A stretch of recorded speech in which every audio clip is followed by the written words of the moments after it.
Welcome to the Rosenbach Podcast. I'm your host, Alex Ames, Associate Curator of the Rosenbach Museum and Library in Philadelphia.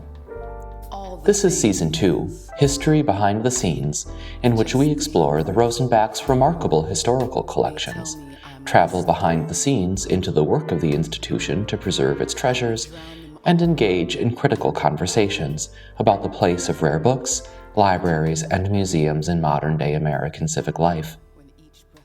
Today, I've taken the podcast on the road to Washington, D.C. I'm now sitting in the Library of Congress, where I'm about to see a rare relic of the War of 1812 that Dr. A.S.W. Rosenbach donated to this institution many years ago. Dr. A.S.W. Rosenbach was more than just a prominent bookseller. He was quite an American patriot who had a deep interest in the colonial, revolutionary, and early national history of the United States. His own personal collection of rare books and manuscripts documenting early American history, still housed at the Rosenbach today, is vast and rich, recording centuries of diverse human experience in the Americas. As a man who played a key role in building many of the great rare book collections in the United States, needless to say, Dr. Rosenbach took a particular interest in one of the most tragic episodes in the history of American libraries: the burning of the first Library of Congress by British troops in 1814. When Dr. Rosenbach had the good fortune to acquire a rare volume that survived the burning of the library by the British, rather than keep it for his own collection of early American history, he donated it back to the Library of Congress as a memento of the institution's remarkable history. This story reveals so much about Dr. Rosenbach's standing in the rare book world in the early to mid-20th century. I'm very honored and excited to have the opportunity to view this book at the Library of Congress today.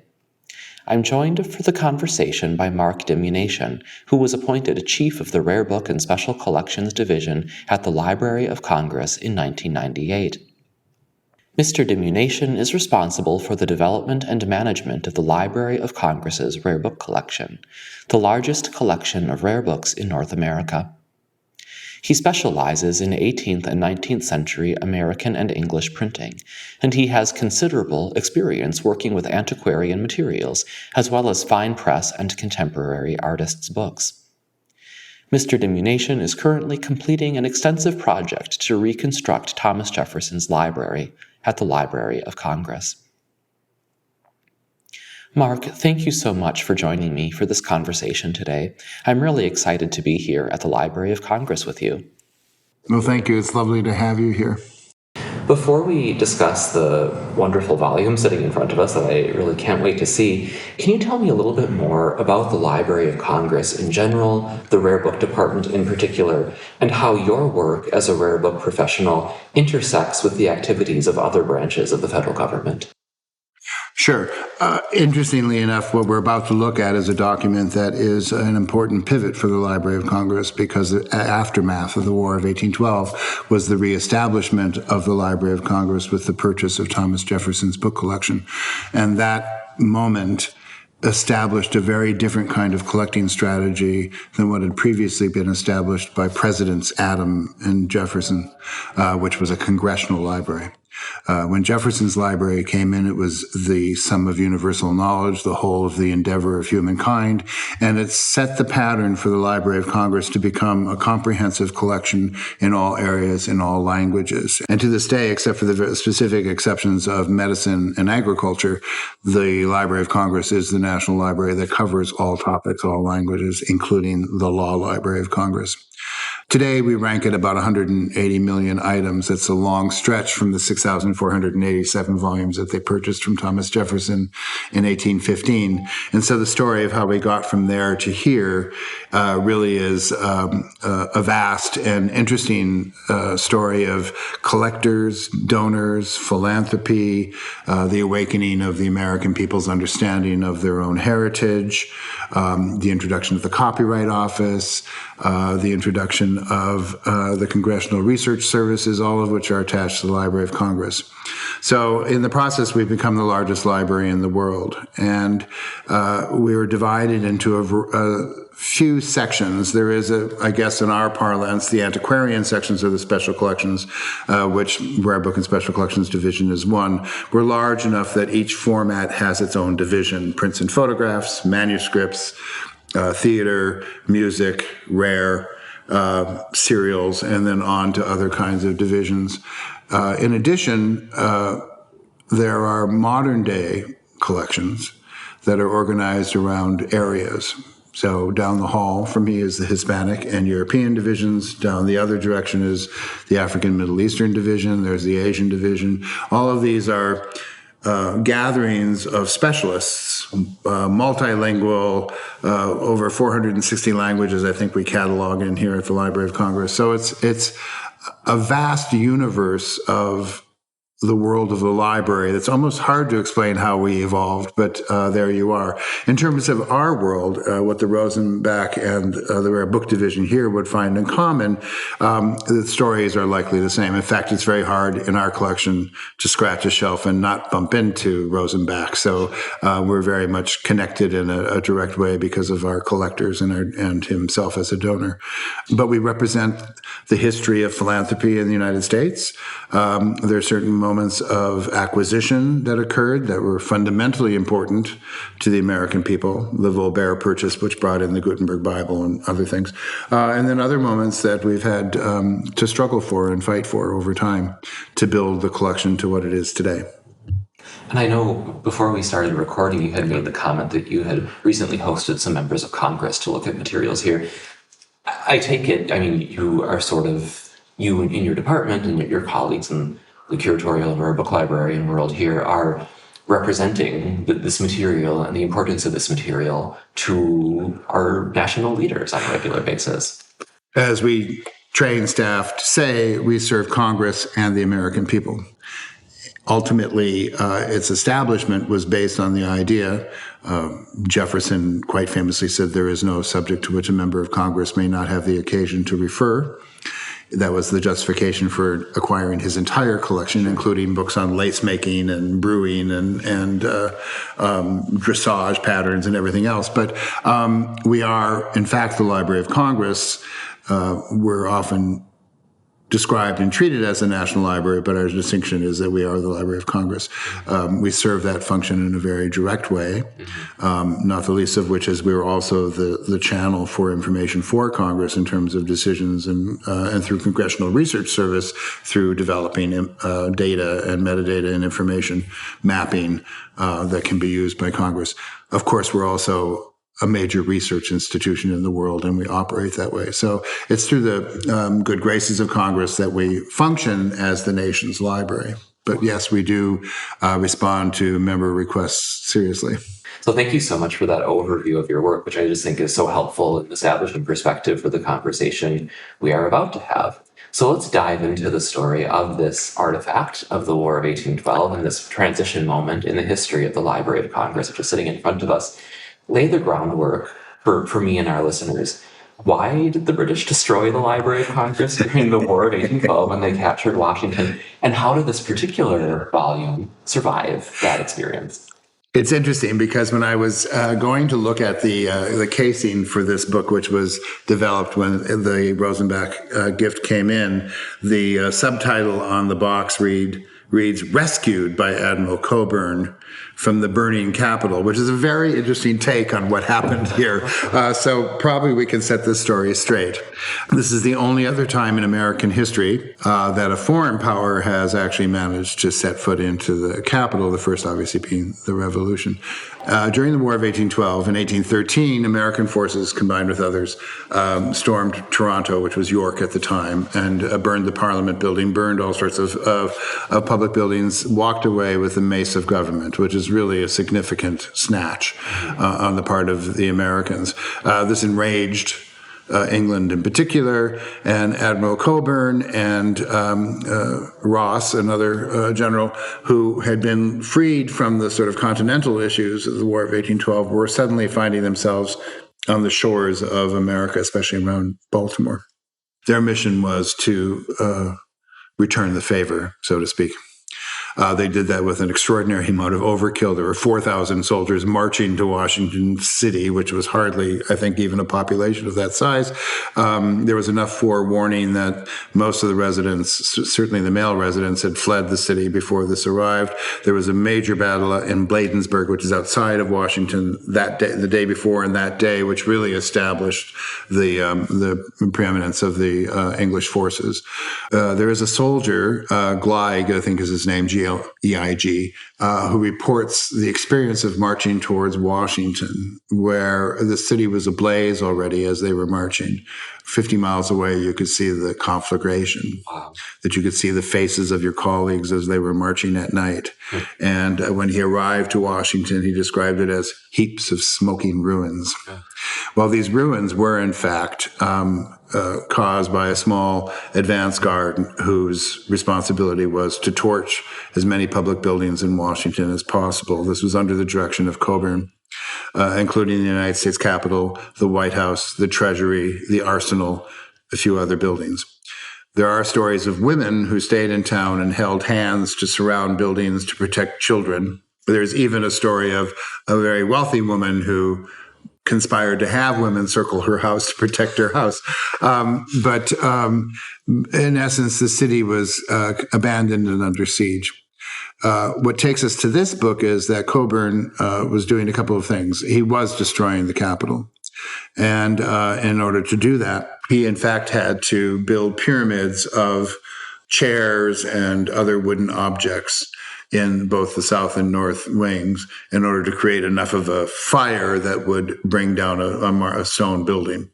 So he was supervising this activity.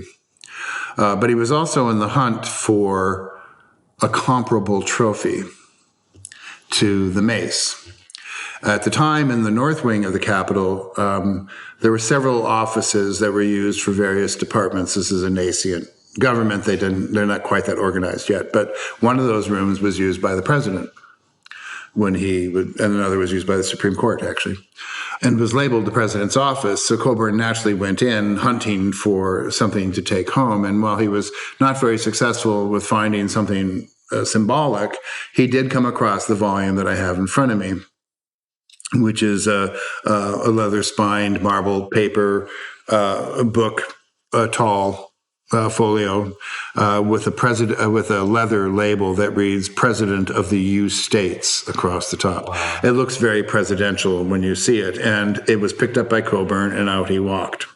Without knowing what it actually was. Apparently, we don't know. I think he would not have, according to the box, rescued it from the fire had he seen the contents. Nonetheless, he removed it and then had the fire built. Now, in the aftermath of this fire, which destroyed the 3,000-volume Congressional Library that was housed in the North Wing, even the English were aghast that in the middle of warfare that the English would actually destroy a library. And this has been an unspoken understanding in warfare throughout, especially in Europe, but also in the States at that time. And he was mortified to have to respond to that criticism. Had I known, we certainly wouldn't have caused it. We would have had the books removed.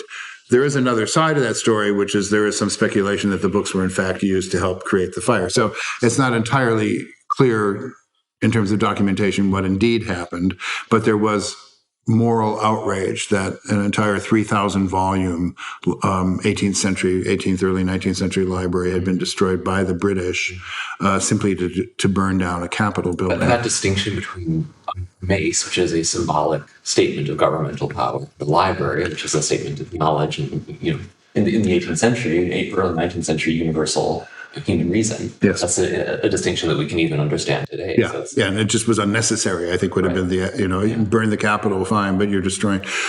So when that building burned, everything was lost, and all 3,000 volumes of the Congressional Library that had been purchased carefully over the years by the presidents at the time was lost, except for the single volume. Now, as it turns out, it is really an accounts book of the American budget from 1810. How moving, how stirring. It's interesting to us, of course, because it reads, even though this is the federal budget and the accounts of the federal budget, outstanding tax collections, payments to lighthouses, military pensions that are paid out. L'Enfant is paid for his architectural drawings in this budget. There's a whole variety but it reads like a checkbook, really. And not a sort of astounding federal government, and certainly not as the monumental edifice that represents the American people in the same way a mace of government would. Although he doesn't register anything, as far as I know, in documentation, one imagines he might have been a little disappointed. In fact, so much so that he gives it to his brother, who is the royal governor in Jamaica, I believe, perhaps Bahamas. And it stays in that chain until it finally gets into Rosenbach's hands many, many, many years later. That's the story behind it. Washington was saved in part because of a storm that was going on. So this has all happened in 26 hours. Wow. 26 hours, Washington was leveled. But there was a major storm that included tornadoes and gale force winds and rain, which doused Washington and kept it from just completely being destroyed. There were only a few deaths, I think several of which were caused in the arsenal when British soldiers were investigating where the armaments had gone. And there was a very clever move on the part of the Americans to throw all the gunpowder into a dry well. And apparently some unfortunate soldier used a torch to see what was in the well. Otherwise, it was not really a conflict in the city itself. There had been a conflict coming into it. There is a story about Cockburn outside the offices of the National Intelligencer, which is the newspaper printed in Washington, who took great glee in referring to Cockburn as the ruffian. Apparently a designation that's very offensive to a 19th century English admiral. So much so that rather than having the building burned down, he had all the type trays drawn out of the building from the newspaper building and had the letter C smelted so they could no longer print the name Cockburn. There's certainly a mission, if nothing else, that you have to look at when you're seeing this. Now, whether this is apocryphal, it's a great story. It's a great Washington story. Whether there's real proof of this, the story continues that he had the building dismantled rather than burned because burning was too good for it. So it gives you the sense that there's a personal agenda, and then they left, and Washington was left devastated. Well, a riveting story of all those artifacts sitting in front of us. What can you tell us about how Dr. Rosenbach acquired the volume and then how it ended up back here at the Library of Congress in Washington? It's interesting because upon our discussion about starting this, I was doing some digging to see if I could find what the backstory is. I think that's going to belong in your archive rather than ours because I can't seem to unearth where Rosenbach found the opportunity to acquire this, but he did manage to acquire it and recognized immediately what it was. Mm-hmm. This also happened, I think, a few years after the federal government finally returned the mace of government to England. I think that was done in 1934 by Roosevelt.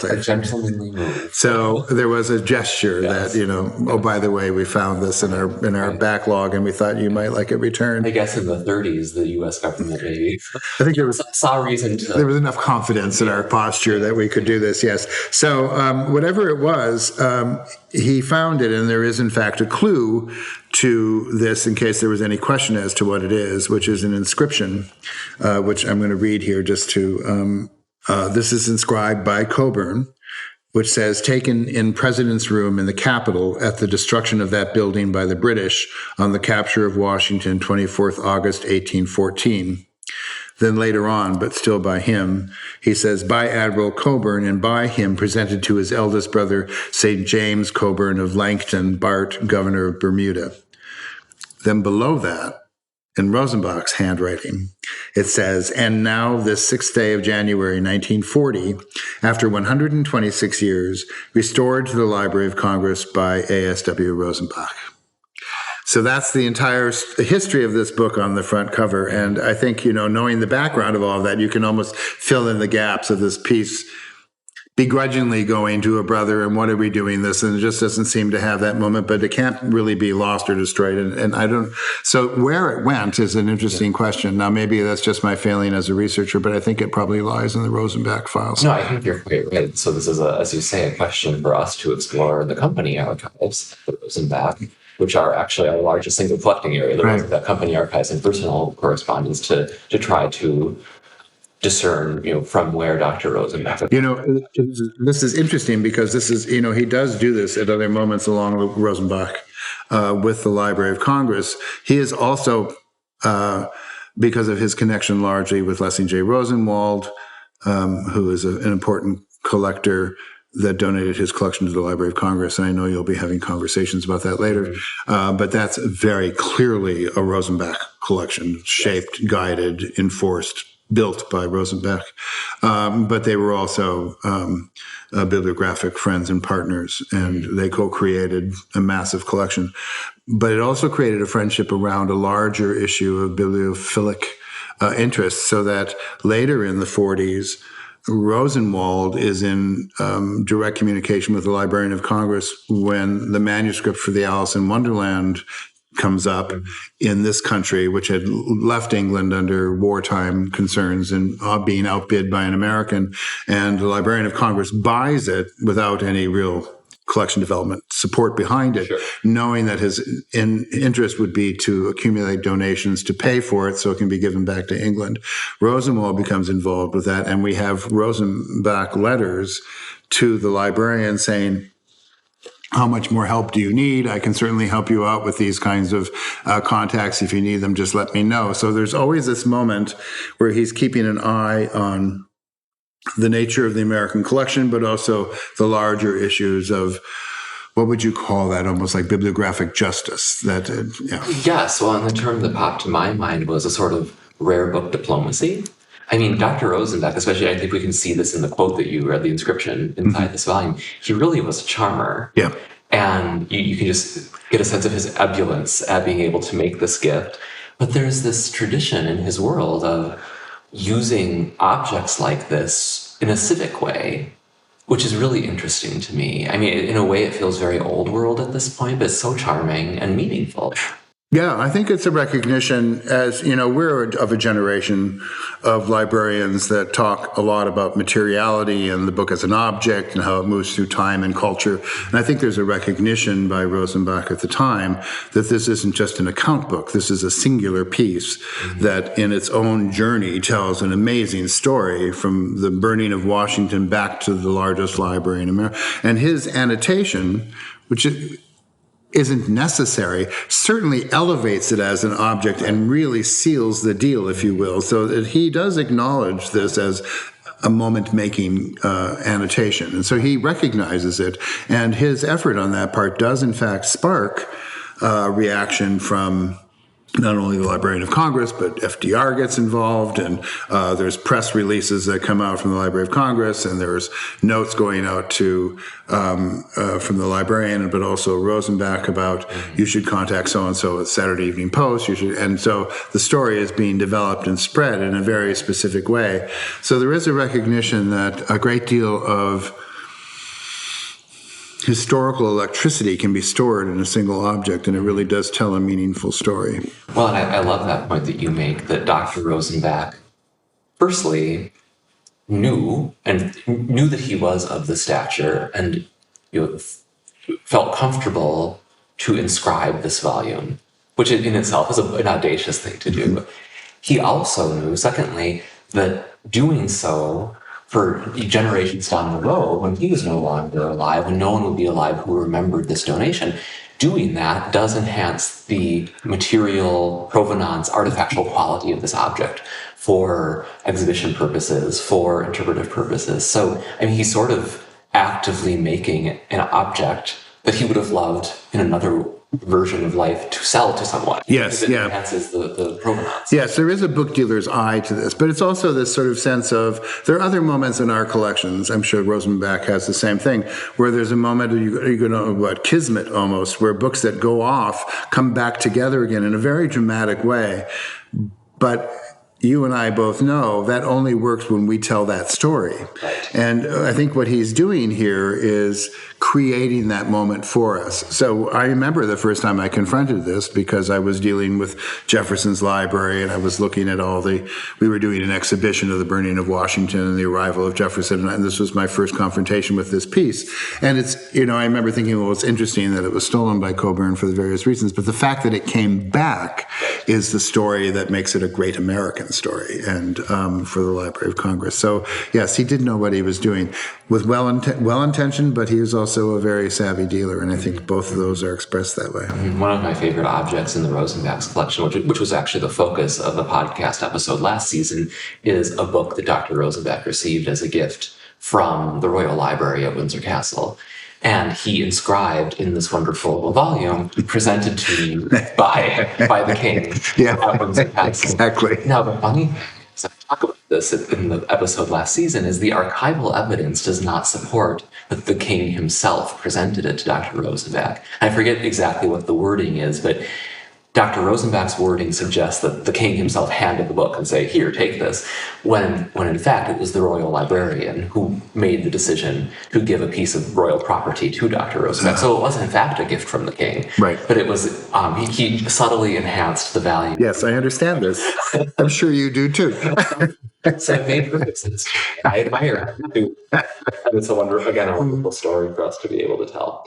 So, you've already told us a little bit about the book from a material perspective, and I'm wondering if we can more in that vein for a while. Tell us about how you, as an experienced librarian, bibliophile, and curator, would look at a rare book, a rare manuscript like this one, and describe it as a material artifact.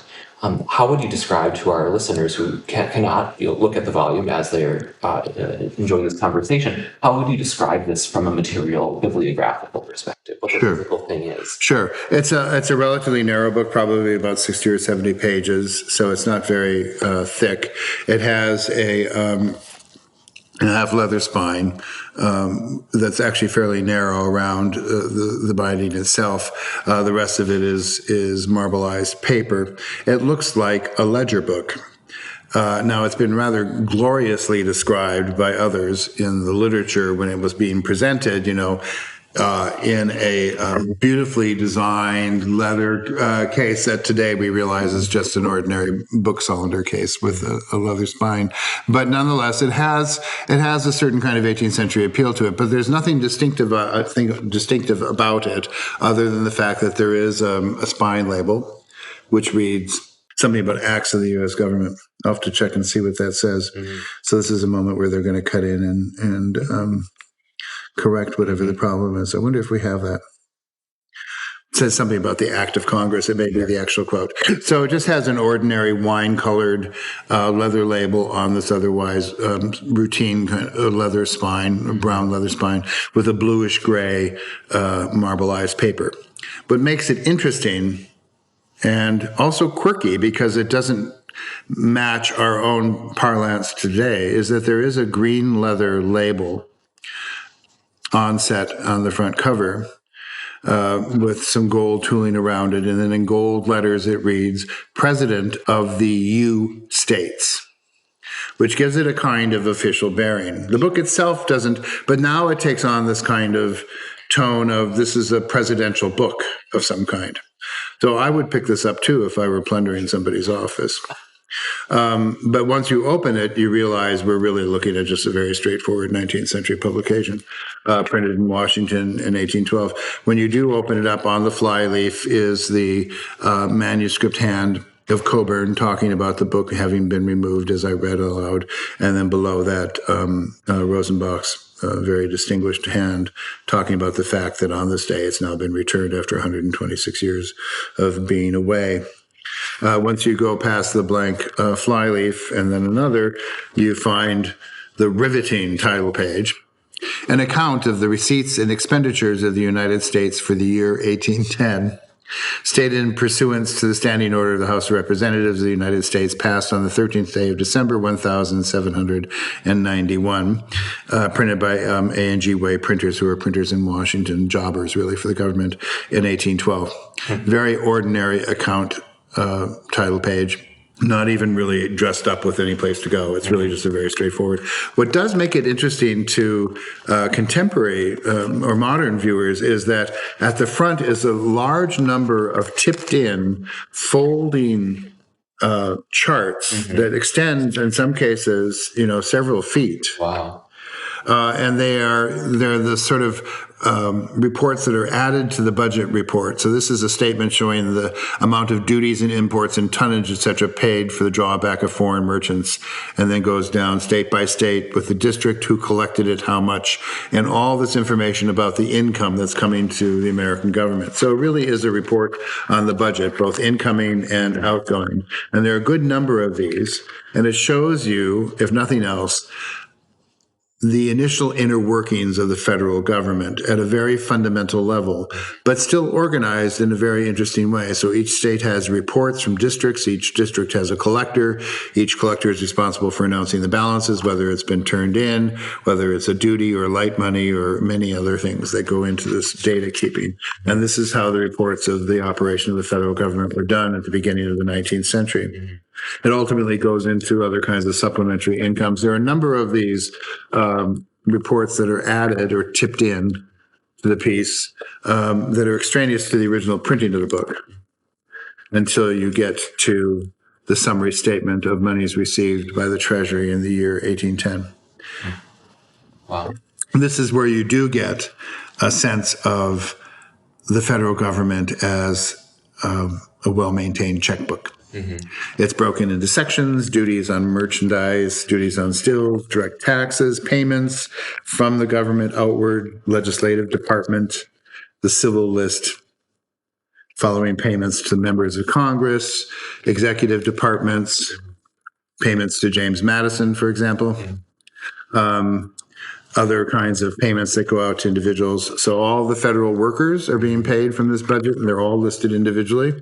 And then you get into like services rendered, governments in the territories of the United States outward. So there's just a lot, it's the payroll really of the federal government until you get into certain kinds of miscellaneous expenditures. That's when you start bumping into things that are a little interesting.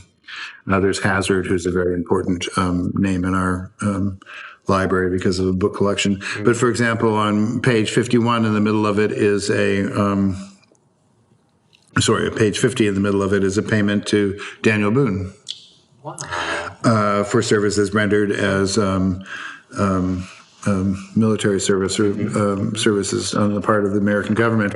You can go further into other kinds of expenditures. When I was looking through it this morning, I found, for example, a payment to L'Enfant, who's the designer of the general plan of Washington, D.C., whose imprint is everywhere on any tourist's experience of Washington. It was granted to him by act of Congress, passed on this day of 1810, as compensation for his services in laying out the plan of the city of Washington, with a certain amount and interest paid due on 1810, an astounding sum of $1,394. And so there is that kind of detail as well. So this is fascinating for us, and it really does give us a very deep insight into the working of the government in the beginning of the second decade of the 19th century. I'm not so sure it fascinated Admiral Coburn as much. It does also, I mean, you just have to sort of visualize this moment. Probably the other wing is already burning.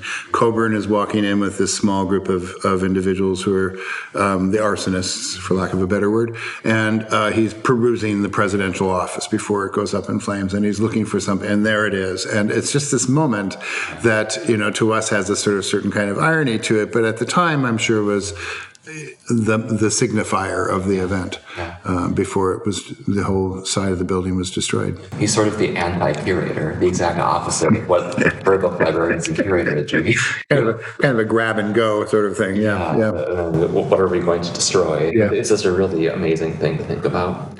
So, prior to this interview, I shared with you a copy of an article that Dr. Rosenbach published in This Week on June 30th, 1935, titled, and I quote, "Neglected Shrine of History." He argues that in the early 1900s, the Library of Congress was under-prioritized by the federal government, and he directly challenges President Roosevelt in this article, saying, and I quote, "Mr. President, will you take the matter personally in hand and to see to it that the Congressional Library is provided with sufficient funds not only to obtain the cherished memorials of our country's past, but, like other nations, to be in a position to secure the great treasures of science, literature, and history for the use of the people forever." End quote. What did you make of Dr. Rosenbach's article, the argument that he put forward in it, and how has the library changed since those days in terms of acquisitions? Mm-hmm. Well, it's a very impassioned article, and of course, as a curator, one wouldn't really argue against the idea that the institution you work for should be more sufficiently funded. There are a couple of issues at hand. Of course, this is a congressional library, not an executive library, and so Roosevelt could probably intervene, but it's Congress that allocates money to the library, and so it's Congress that we report to and that we submit our budget to. I think what's changed, of course, is that we're extraordinarily well funded, I believe, on the part of the federal government in terms of our massive operations here. There's always a need for more money for collections. Those allocations are handled in a particular way. I think there are a couple of differences that happen for the Library of Congress that in some cases affect how we go about building today.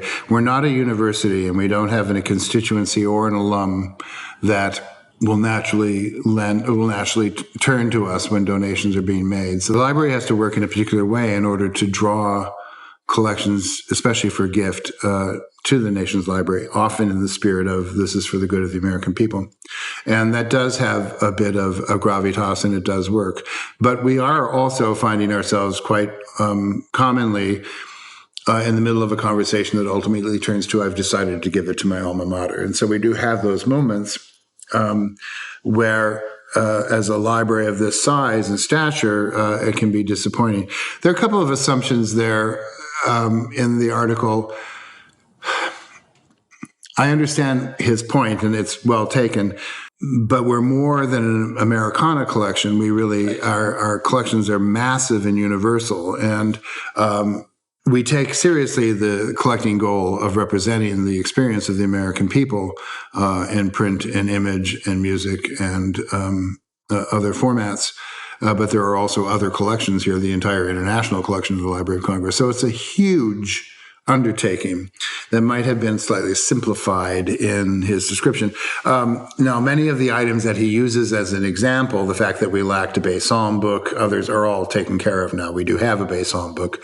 We do have many of the items that he claims were lacking that should have been purchased when they were made available.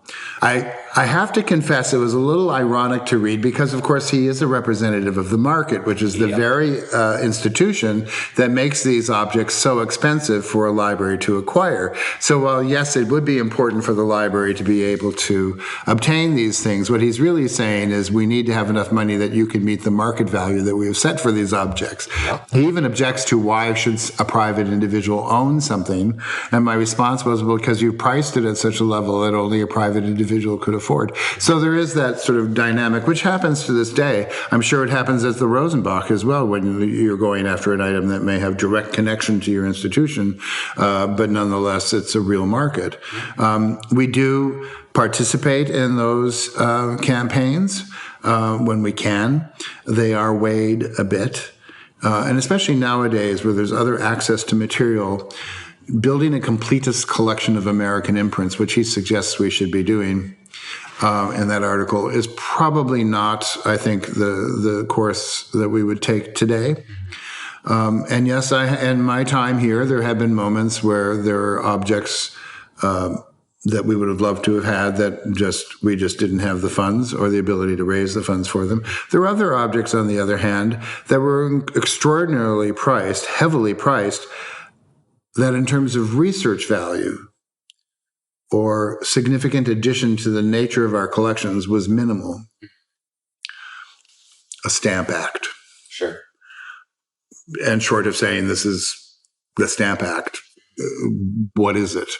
There are moments where the object itself is just representative of a moment, doesn't lend to the research nature of the collection. So typically what we find ourselves doing now is putting our money in those kinds of materials that will enhance research capabilities.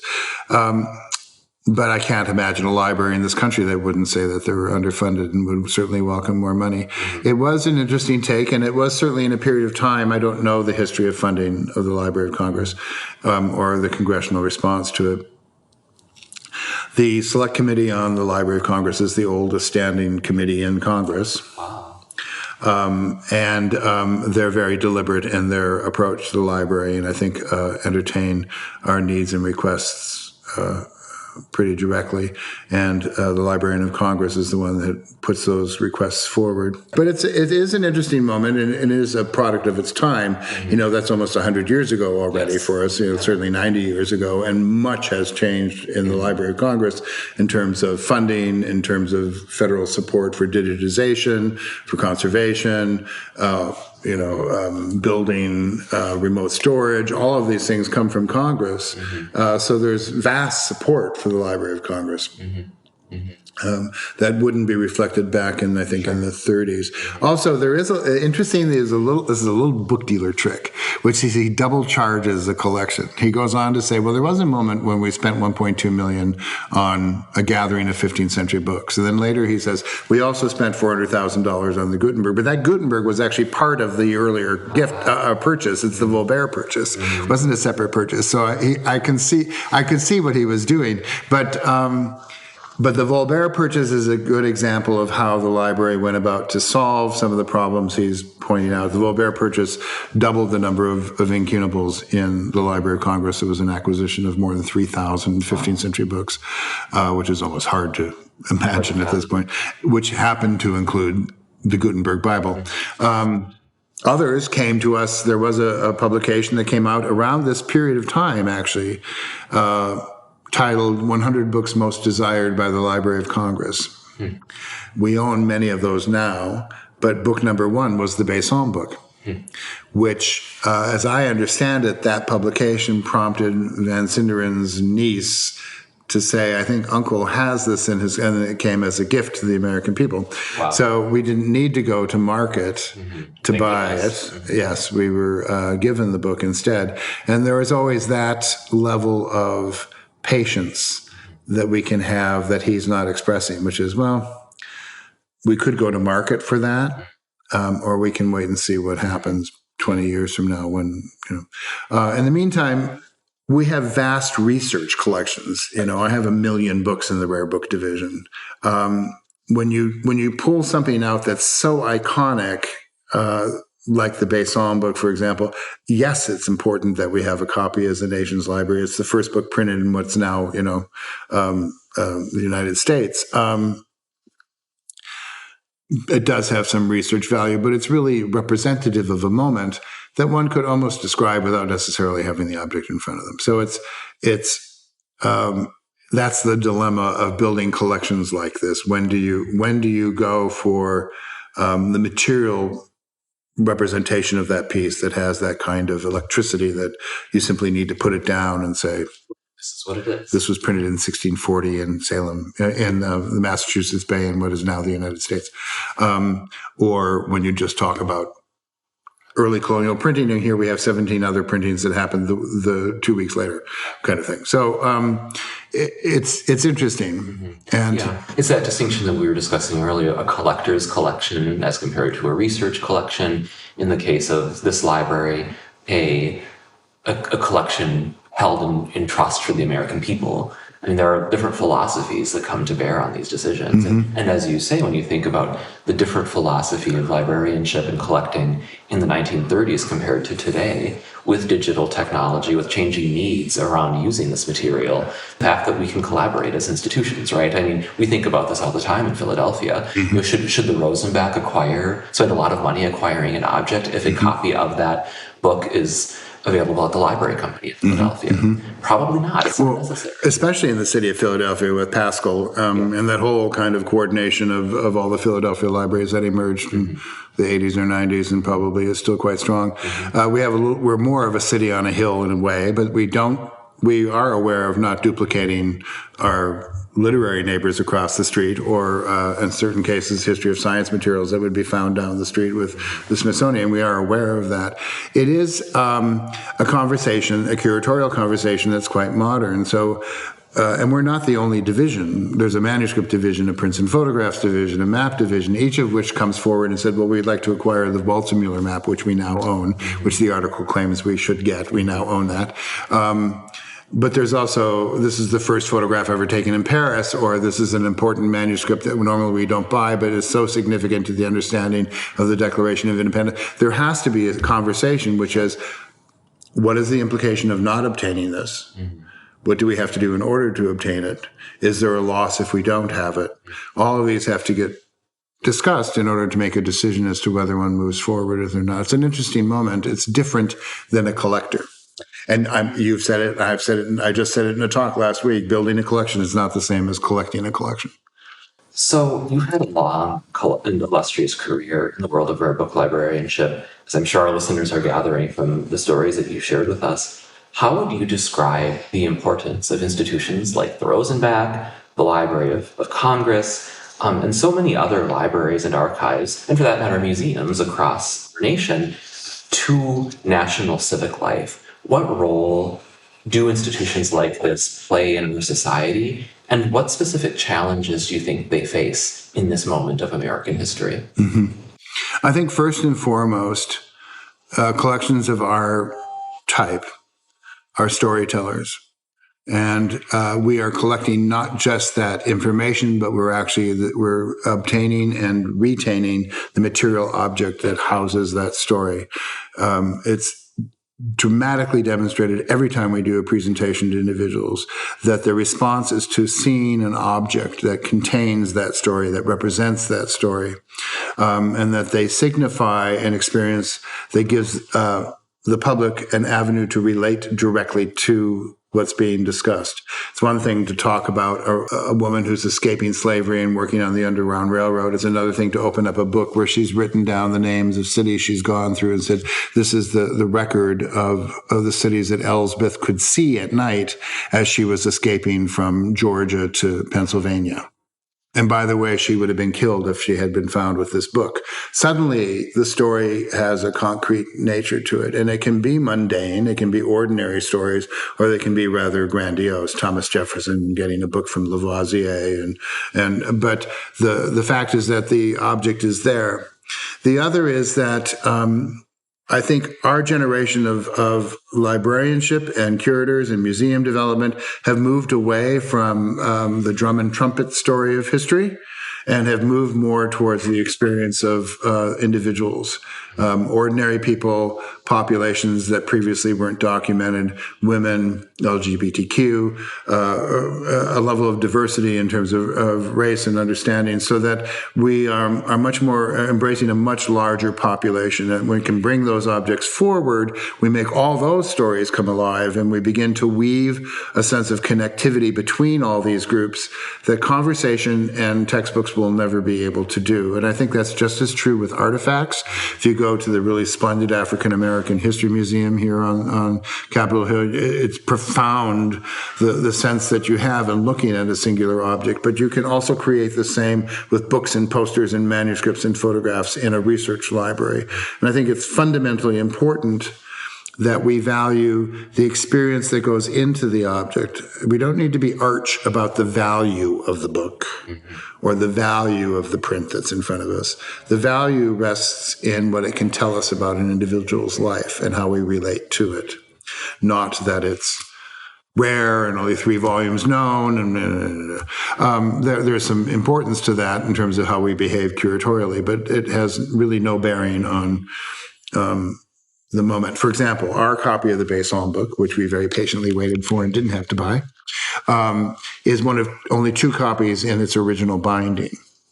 So when I bring this out, not only do I get to tell the story of the printing press that comes across the Atlantic with the minister who knew how to print but hadn't fortunately died aboard ship, so that when they arrived, they had a printing press and a tray of type and no one who knew how to print. But here's the object, the Council of 14 that translated it. There's a whole story behind the Basson book. Here it is, by the way, the great American printer who later did a bibliography calls this an embarrassing moment of American printing. But it was the first, and this is the actual binding. This binding is 400 plus years old, is a real moment for people that not only can appreciate what it appears like, but begin to imagine the society that created it and what this thing means. In the same way, we often show the Dunlap printing of the Declaration of Independence. We also have Jefferson's manuscript draft with all the corrections, but that's a national treasure. We can't bring that out quite as often. But we have to go to a good deal of work. This isn't a printing of this is the Declaration of Independence.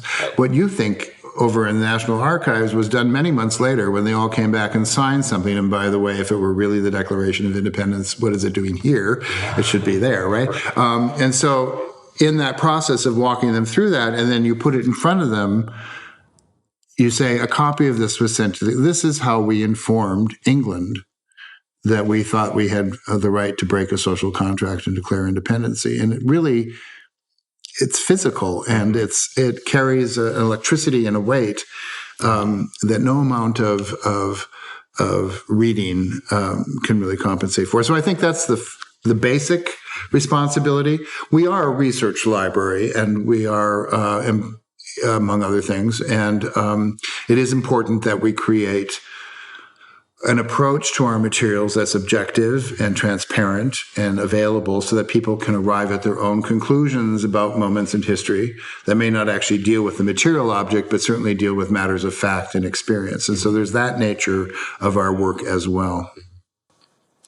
And just for all those Rosenbach listeners out there, the other copy of the base album that has its original binding, you can come see in the West Library at 2010 Delancey Place. On our various Behind the Bookcase tours, you can even handle our copy of the base album. You're welcome. You're welcome. I gave that to you, by the way. I noticed. It just perched on the edge of my seat, the opportunity to tout that we also a base book in its original binding, one of the great Rosenbach treasures as well. Mm-hmm. So I think what you say, it just really resonates with me, because I think that we live in a time, if you think about information culture in the 18th and early 19th centuries, maybe the big concern then is a lack of information, a paucity of knowledge and information in the world. And today we live in a time where information technology is so all-consuming, so loud, so chaotic, so unmoored from truth and from reason that, and so ephemeral. It's digital technology that informs so many of our lives.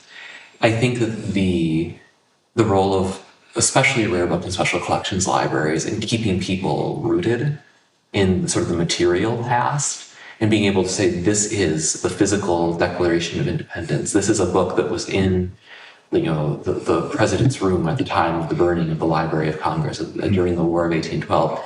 I think that it can just anchor Americans in a sense of their civic role, maybe in a way that is becoming difficult in our time of alienation from one another, from the state, from our communities. I increasingly see the work that we do as fundamental. I've always seen it that way, but maybe in a little bit more of a pedantic way. Now I see it as this is the work that can keep our society alive for centuries to come, because I think it's that serious right now. How do we understand each other? How do we understand our shared past? What are the decision-making tools that we need to be able to move forward as a people? I agree. I think the important challenge for our generation is that we become open and empathetic and free of a notion of privilege, so that we're not giving emphasis to certain materials and in the process ignoring others. So I think the great challenge to special collections work throughout the country is to embrace and be inclusive, and to begin to look at other kinds of material that may not have been evidence for the white male history of the Americas, but could in fact really detail the social life and customs of a group of people, or a set of immigrants, or experience of women achieving the vote, and that we be mindful of the fact that the universe of what we're talking about is expanding, not shrinking. The kinds of materials we look at and bring into special collections have expanded because we've had to learn how to read them in a way that we can read more traditional materials. So I think it's a very exciting moment, but it is the challenge of this kind of collecting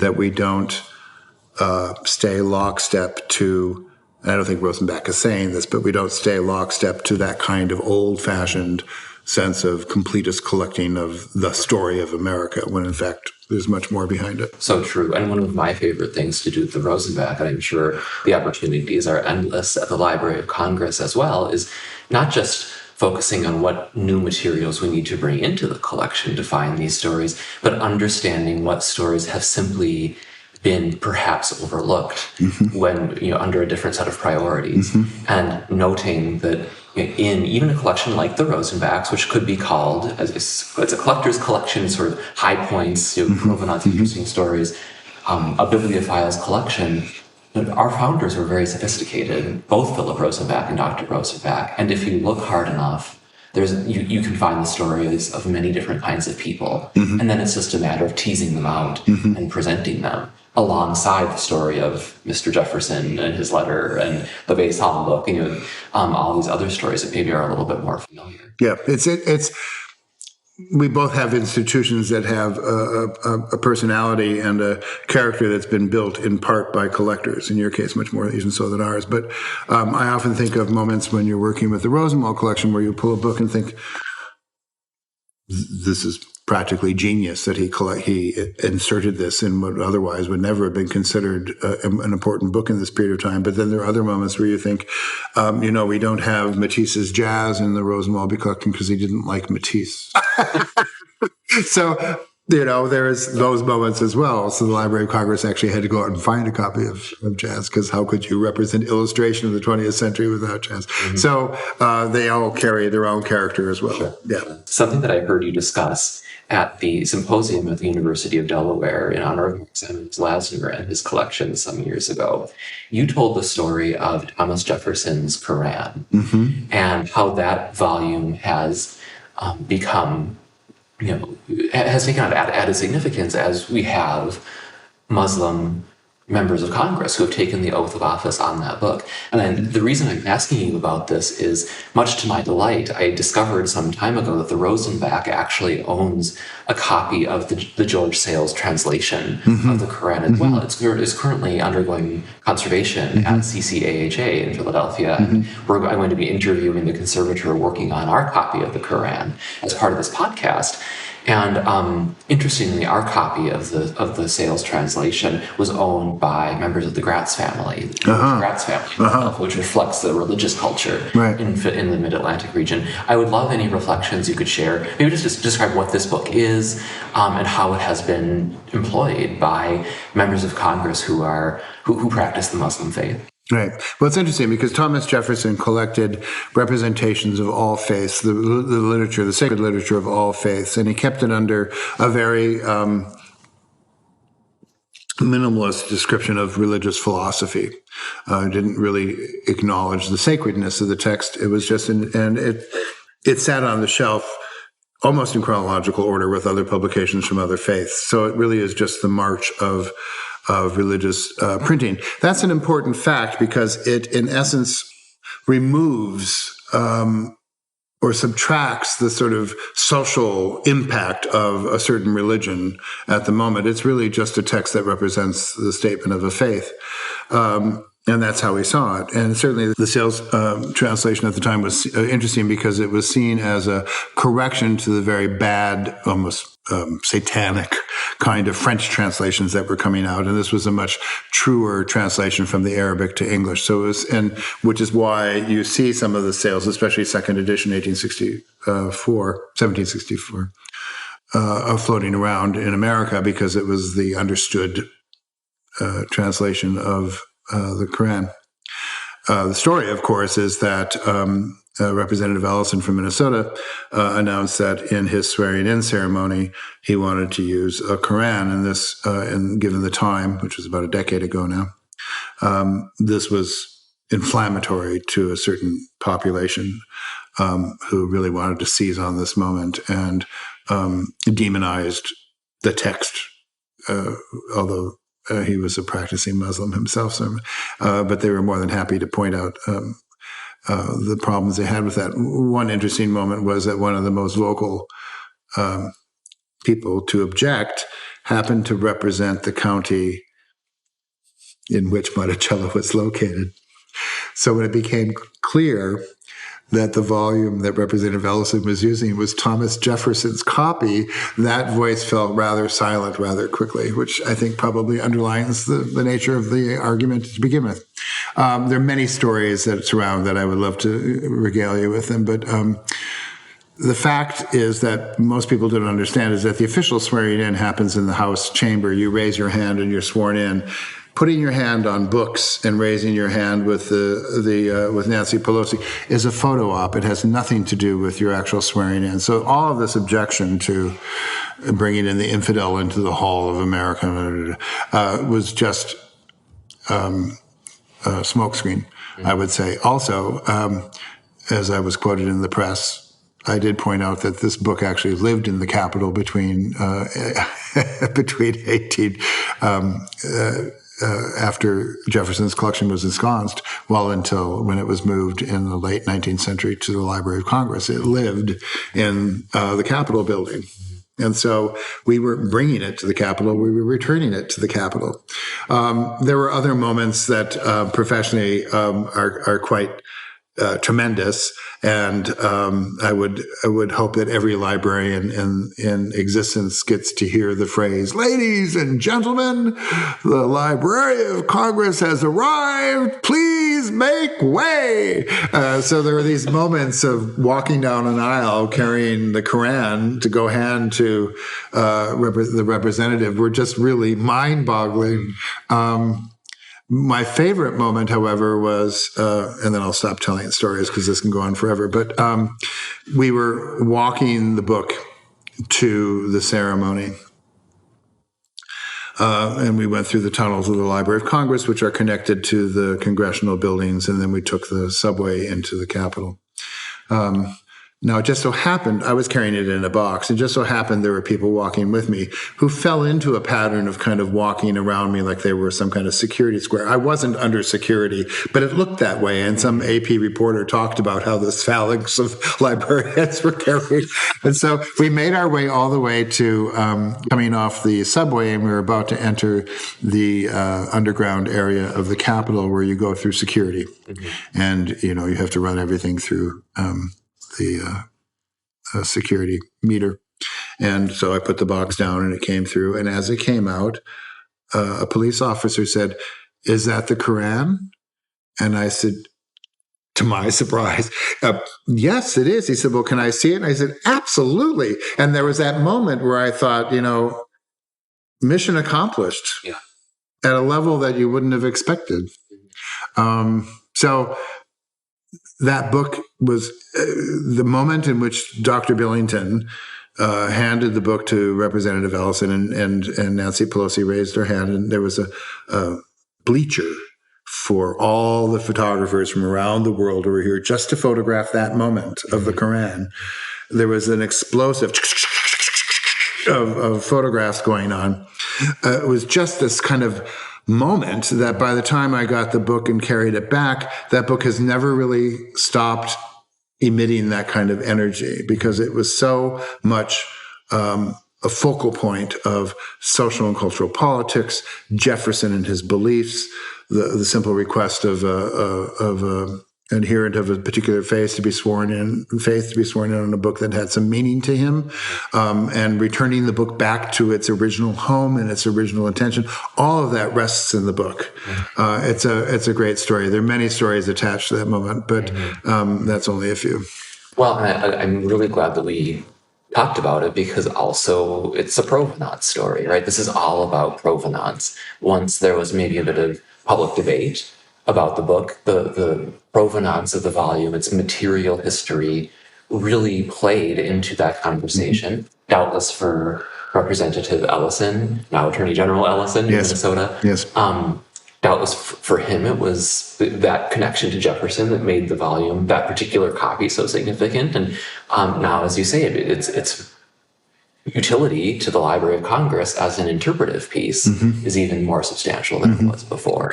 It was, because of that, selected by the United States government to go to the World Exposition in Dubai.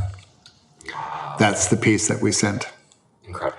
Large image of Jefferson, some manuscripts, and the volumes of George Sale's translation of the Quran. Gosh, That's really incredible. And I'd imagine for a new representative in Congress, it was deeply symbolic and deeply savvy. I mean, it was a real important step forward in the discourse.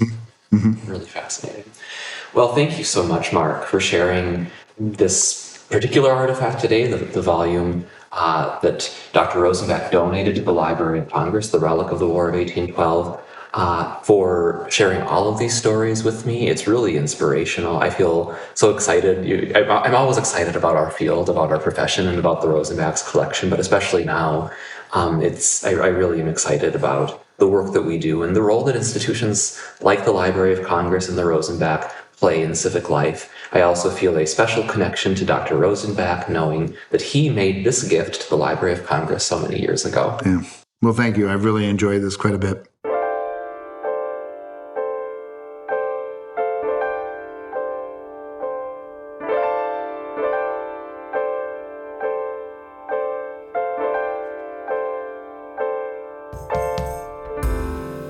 Thank you for listening to the Rosenbach Podcast. Check back soon for another glimpse into the Rosenbach Museum and Library's remarkable collection of rare books, manuscripts, art, and artifacts, and for more fascinating conversations about history, art, and culture. To learn more about the Rosenbach, visit rosenbach.org. We host a variety of on-site and online events and public programs, and always welcome questions from listeners about how to use our collections. Our holdings are always accessible to researchers who make a free appointment to visit our reading room. The Rosenbach's community reaches all around the globe, brought together by our love for history, rare books, manuscripts, and the arts. I hope you will consider supporting the Rosenbach Museum and Library and this podcast by becoming a member today. It's one of the best ways to help us with projects like this. Memberships start at just $55 and give you access to everything we have to offer, online and in person.